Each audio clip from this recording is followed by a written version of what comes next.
This video is a segment of the Fantasy for Real podcast, which can be found linked in the description or by searching on Apple Podcasts or Spotify. The video today breaks down some of my favorite wide receiver buys at various price points according to market aggregates like Keep, Trade, Cut, and Fantasy Calc, including Nico Collins, DK Metcalf, T. Higgins, and my personal favorite buy, the more inexpensive Christian Kirk. So give the video a shot. If afterward you like the content, make sure to like the video, and let's get into some of these undervalued wide receivers. So maybe this is a bit philosophical, but I often find wide receivers in the 25 to 27 year old age range to be targets against the market for myself year over year. I believe this is because I believe long-term planning exists only in about a 3-year window, and so anything outside of 3 years I think is exponentially less valuable. DK Metcalf in the 3-year window has 3 full years before the year in which he turns 30 at the year. So to be clear, in the 4th full season, he will turn 30 in December, with Higgins being 1 year and 1 month younger than that. So T. Higgins has 4 full years and then really 5 full years, but will turn the next age in January of the 5th full year. So while these players aren't as young as Drake London, and so while Drake London might theoretically have, say, 3 years longer to play with, those kind of age differences don't nearly matter to me as much as, say, the difference between DK Metcalf and Tyreek Hill. Now, I think there's a lot of psychological things that go into DK Metcalf and T. Higgins, and I don't know how many of the people who currently have them have those psychological things and how many that's just people who have had them and been spurned in the past affecting the market aggregates. But I think it's important to note that it does exist in the market that DK Metcalf and T. Higgins are these two players who have been very, very good, consistently very, very good. And we can talk about T. Higgins' 2023 in a minute. But outside of that season, been consistently very, very good players, but at one point were considered higher, by which I mean after his second year, DK Metcalf was a borderline first-round startup pick. If you were in a one-quarterback league, he was certainly a first-round startup pick. It just really depended on how many quarterbacks were going if you were playing in a superflex league. And then T. Higgins, there were a lot of conversations on the social medias that I frequent over years where one of the biggest debate wars over the last few years was T. Higgins or C.D. Lamb. And man, T. Higgins is very good. I'm talking about him as a buy right now, but C.D. Lamb, people are talking about now as being in the Justin Jefferson and Jamar Chase tier. And so because T. Higgins isn't that, because DK Metcalf is a disappointment to anybody who bought him within, like, say, a 2 or 3 year period, these guys kind of get knocked a little bit. But at the end of the day, it's important to note that diminished shine does not make these guys bad players. Now, again, I do want to talk about Higgins 2023 because I think there's some good and some bad. I think you can focus on the bad and say there were a lot of drops which aren't characteristic and that there was a lower contested catch percentage. So whether there's an injury, or there was an injury and there was an injury to his quarterback, but there were things that look bad on paper, but even through those things, he still had some reasonably high numbers in terms of his yards per out run, in terms of his yards per target. They weren't target numbers, but they weren't bad. They weren't awful. And so the 2023 doesn't bother me because even despite those things, despite having to play through the injuries, he did have some decent efficiency numbers overall, which shows how good of an overall T. Higgins is as a receiver to me. So T. Higgins has been very consistent, and then DK Metcalf kind of feels like he's on pace in a sense to be like a next Mike Evans, just 4 years younger.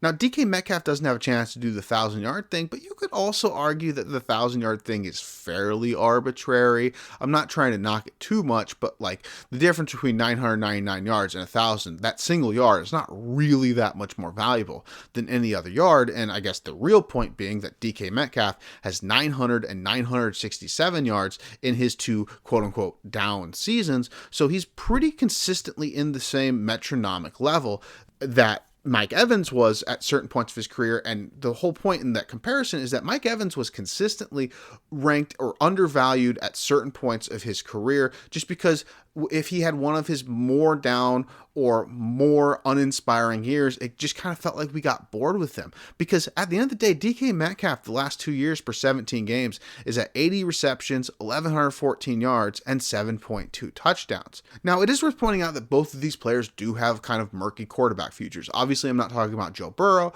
but there's obviously a a question about whether T. Higgins will be a Bengal long term, and DK Metcalf obviously doesn't know who his quarterback's going to be outside of the near future, because even if you're someone who believes that Geno Smith can have another good season, maybe another good 2 seasons, maybe, you're not believing in much outside of that. So there is some murky quarterback futures here, and I do understand that, but these are very good players whose age is at the point where I really don't have any age problem. So who are some players that I've seen ranked higher than them? Here's some of the younger players that I'm talking about earlier in Drake London, Michael Pittman, Rashee Rice, and Tank Dell. Specifically, if I could say have one of those players and trade down, so to speak, to a Higgins, to a Metcalf, and add something like a rookie pick, that would be one of my most ideal trades in this circumstance. Because frankly, I think as much as we want to get into the obsession about what Drake London, for example, and I'm not trying to single out Drake London, but since he's such a size archetype,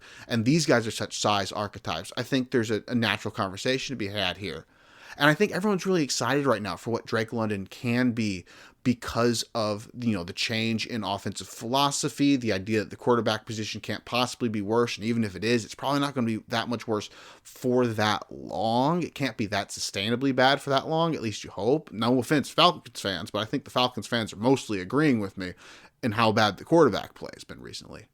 But I think, again, Falcons fans probably agree with the idea that if Drake London's next 2 seasons averaged out to 80 receptions, 1,114 yards, and 7.2 touchdowns, they'd be pretty happy. Obviously, again, there's a ceiling to what you want. Do you want him to be a 1,300-yard guy? Do you want him to be a 1,500-yard guy? Do you want him to be a 2,000-yard guy? Of course you do. And do you think that there's probably a slightly higher chance that he does that than DK Metcalf? Of course. But I think we also have to kind of be realistic and objective and understand that Drake London hitting 1,100 yards consistently should be considered like a 60th, 70th percentile outcome for that player. And DK Metcalf's that right now. And the only difference in age matters what? In 2027, 2028, 2029? I cannot think that far ahead. So that is why these players I'd rank higher than the younger players. And they're some of my favorite buys to make as the slightly more expensive buys to contenders. You contrast this with a player like DJ Moore, who I love DJ Moore and would value DJ Moore over these 2 players.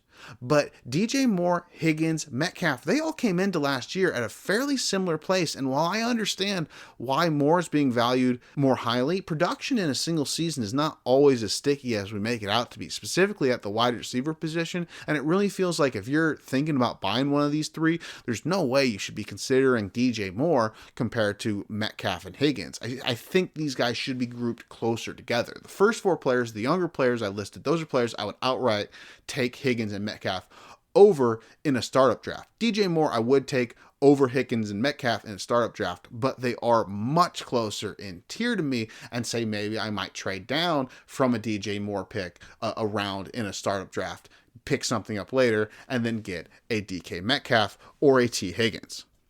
And so I did mention those were 2 of my favorite buys at the slightly more expensive side of the wide receiver position. So now I'm going to talk about my favorite buy overall, who's quite a bit cheaper. And I think the reason he's my favorite buy, just to set this up, is that so many times we think about the contender buys as some of the more old players.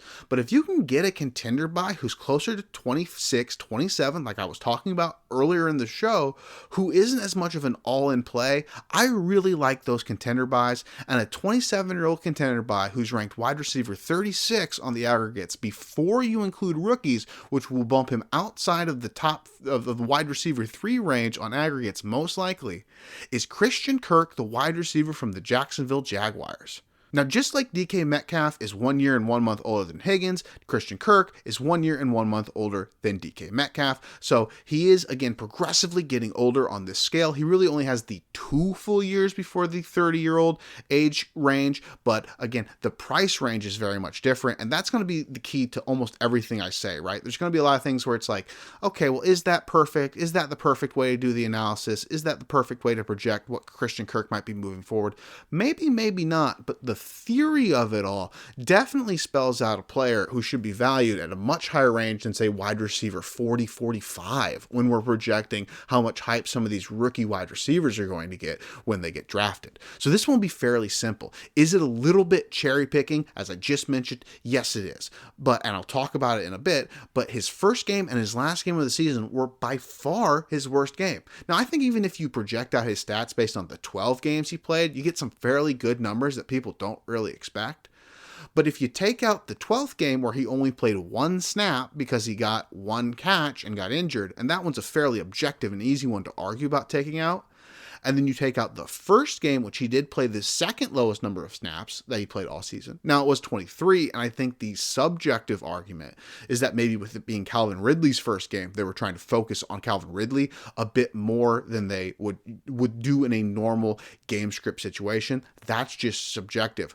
But if you take out his 2 bookend games in a 10-game sample, Christian Kirk had 77 targets, 55 receptions, 753 yards, and 3 touchdowns. The 5.1 touchdown pace is not great, but that is a 17-game pace of 131 targets, 93.5 receptions, and 1,280 receiving yards.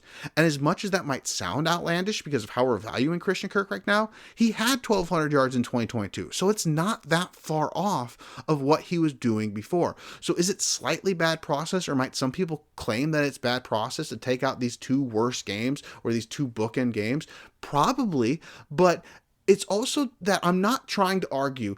This might argue, as a 27-year-old guy, if I was trying to argue that he was a 27-year-old wide receiver who had 1,200 yards in the last 2 seasons, that's like saying he should be the wide receiver 24. I'm not saying he should be the wide receiver 24. I'm just saying you should go out and buy him if you can get him anywhere close to the wide receiver 36. And so I think that's the big difference in why these cherry-picking numbers, and you can call them cherry-picking numbers if you want, that's what I'm calling them, I think that's why they are still defensible. But if you want to go aside from that, if you want to take it a completely different direction, Christian Kirk has played in 29 total games with the Jacksonville Jaguars, and including the one where he played in 1 snap, and including in the one where he was kind of shunned out of the game plan, at least subjectively. He is averaging over 17 games, 128 targets, 83 receptions, 1,111 yards, and 6.4 touchdowns per 17-game season. That is an excellent wide receiver. I will also say anecdotally, and this is a little bit of an unfair thing to say and set up like this because I don't think it really gets at the heart of all the problems that the Jacksonville Jaguars were having last season, but it is objectively the truth that in the 12 games that Christian Kirk played, which does include the game he played 1 snap, the Jaguars went 8-4. In the games that Christian Kirk was hurt, the Jaguars went 1-4.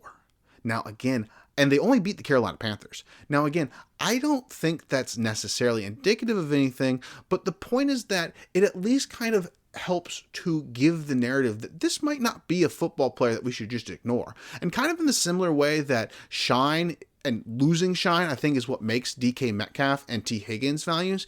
I still think Christian Kirk has gotten a little too much crap for the contract that he got, and everybody thought was an overpay, and then everybody just thought, now we get to call this guy bad because he got overpaid in the contract. In Christian Kirk's last 3 years, he has a 1,000-yard season, a 1,200-yard season, and this season, which was stopped short of injury, which was on pace for about a 900 to 1,000-yard season without adjusting for the numbers. And if you do adjust for the numbers, again, you can get numbers that are much higher than that. So Christian Kirk, definitely a player I'm looking to buy. And I think comparatively, it's really easy for me because I never like buying 30-year-old wide receivers really on the trade market, because we do see statistically that around 30, around 31, you can get into problems with absolute fall-offs. Again, I'm not saying that they always happen, but they're much scarier.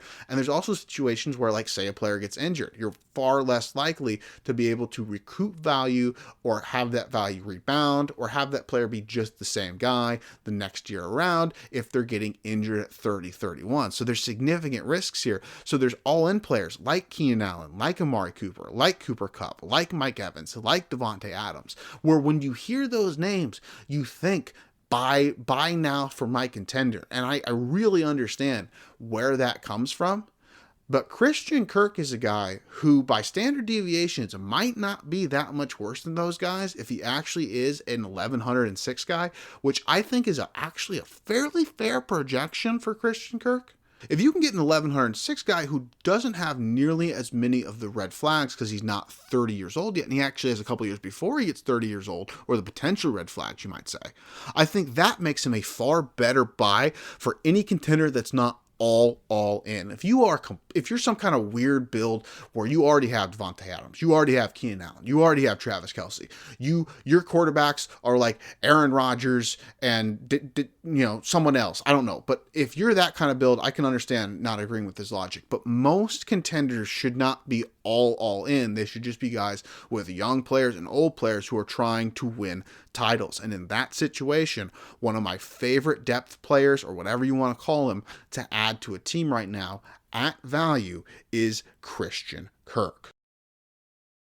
2022 was a very underrated season with Nico Collins, and I think that's one of the things I see the most differently with Nico Collins. Nico Collins is entering this environment in 2022 in his second year where the starting quarterback is Davis Mills and the head coach is Lovie Smith, who, it's wild in a sense that he's even a head coach in the year 2022, and it's important to note that he's probably not going with a very forward offensive identity for any team that Lovie Smith is coaching. And so in 2022, I think people also outright just forget the fact that he missed 7 games and dealt constantly with injury, and they just look at like 500 yards and they say, well, he was never more than a 500-yard receiver. But even just on those stats alone, his pace season was for over 800 yards. And I honestly just feel like we would feel differently about Nico Collins. Not to say that having a pace of it and doing it are the same thing, because they're not. But if Nico Collins had an 800-yard season before this breakout with CJ Stroud, I feel like we would treat him so much more legitimately. And then beyond the raw yards, we can look at things like yards per route run. And while a 1.68 yards per route run does not pop off the screen, it is a very solid number. I find that maybe the high ones might end up being kind of a market inefficiency for yards per route run, which this is kind of really deep into the weeds in a sense, but people don't like weird numbers, okay?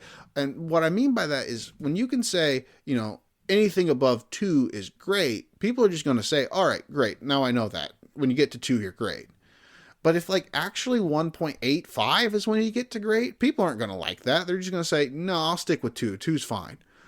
And my point in saying all that is that I have found a lot of times, people just don't realize how successful wide receivers score in this stat, right? So I just took a couple random sampling of wide receivers around the league: Chris Godwin, Terry McLaurin, Devonta Smith, Michael Pittman, DK Metcalf, Amari Cooper, some very good wide receivers.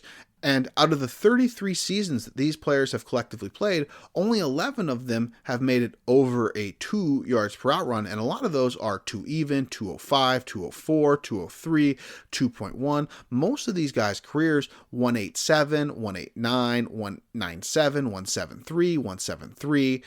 Obviously these are all random numbers, but the point is that when you look at all these numbers all together, you're getting a lot of 17s, a lot of 18s, a lot of 19s. And I think people just don't judge those seasons as being as impressive as they are, even in low volume. You have to treat low volume like low volume, but a 60 target season where you're popping a 1.7 or a 1.8 is fairly impressive. And by a market of inefficiency, I feel like that's a number that doesn't seem to highlight things for a lot of people or seem to get picked up by a lot of people. And I do think it's significant. I do think it's worth looking into when players are in those high ones. And so that's kind of what led me to Nico Collins in the very first place, is the idea that his yards per route run was very solid in the context of the system. 800 receiving yards was better than he was giving it credit for, especially in the context of the season. And so when you turn it into 2023, did I expect him to do what he did? Heck no. But I think it's also important to note that what he did went beyond what he was doing before, which was making contested catches and not dropping the football and getting open downfield, and becoming the 6th best yak receiver in football, or at least by total yardage. Who's the best? That's up to your subjective opinion. But the 6th highest producing yak receiver in football, right? That was Nico Collins. And Overall in the season, he played 17 total games, including the postseason, and had over 1,400 yards and a 3.11 yards per route run, which is one of the best figures you've seen, basically ever, really, if you really break it down. But it's one of the highest figures you've seen in the last several years, and it includes a game in which he played only 2 snaps, so it's much closer to a 16-game sample than a 17-game sample by at least one way to look at it analytically. So some of the names that were ranked higher on Keep Trade Cut than Nico Collins, that I would take Nico Collins over, include Drake London, Devonta Smith. I did put an asterisk by Tyreek Hill because, again, that's just kind of a whole different conversation. If you really, really are trying to win the championship, the next 2 years are probably a good situation, to favor Tyreek Hill. If you actually believe he's going to retire, though, it's only going to be the next 2 years, I believe. And Nico Collins is a very young receiver that's playing very well. I would also take him over Jalen Waddle. And then these are the two that get the closest. But I have Nico Collins right now ranked about the same, if not higher, than Brandon Ayuk and Chris Olave. So I do understand why so many people are scared of it, because people see patterns. People see patterns all the time, and early production is becoming a bigger and bigger and bigger pattern. Rookies produce. It's becoming a bigger and bigger pattern. But just because a guy doesn't fit one specific pattern, we can't stop evaluating him. And that's what I feel like a lot of people are doing with Nico Collins. We stopped evaluating him, and we're putting him at a place that we're saying, well, he deserves to be somewhere semi-fairly high. But as a receiver who had 1,400 yards and is paired with a very young quarterback and is himself very young, I understand that, some people are going to freak out if maybe they draft a wide receiver in the first round. Even if they draft a wide receiver in the first round, I have Nico Collins graded high enough that it's not going to matter that much to me. I just think he is a player who can continue to have huge weeks consistently at the NFL level over a long period of time. And those players don't grow on trees, and they especially don't grow up to be 6'4" on trees. And Nico Collins is a big, explosive, athletic dude. So that is why Nico Collins is closer to my wide receiver 8 on a overall startup ranking. And that's it for this segment of the Fantasy for Real podcast. If you like what you heard, the full show is available with the link in the description or by searching Fantasy for Real on Apple Podcasts or Spotify. On this week's show, I also profile rookies Jaden Daniels and Ladd McConkey, and a lot of prospects have been profiled on this show, but undervalued NFL players are also something to be seen moving forward. So if you play in Dynasty leagues and this is some kind of content that you enjoy, make sure to subscribe to this YouTube channel, as I'll keep it coming with some good quality content, or at least content that I hope to continue making at a quality level. Until next time.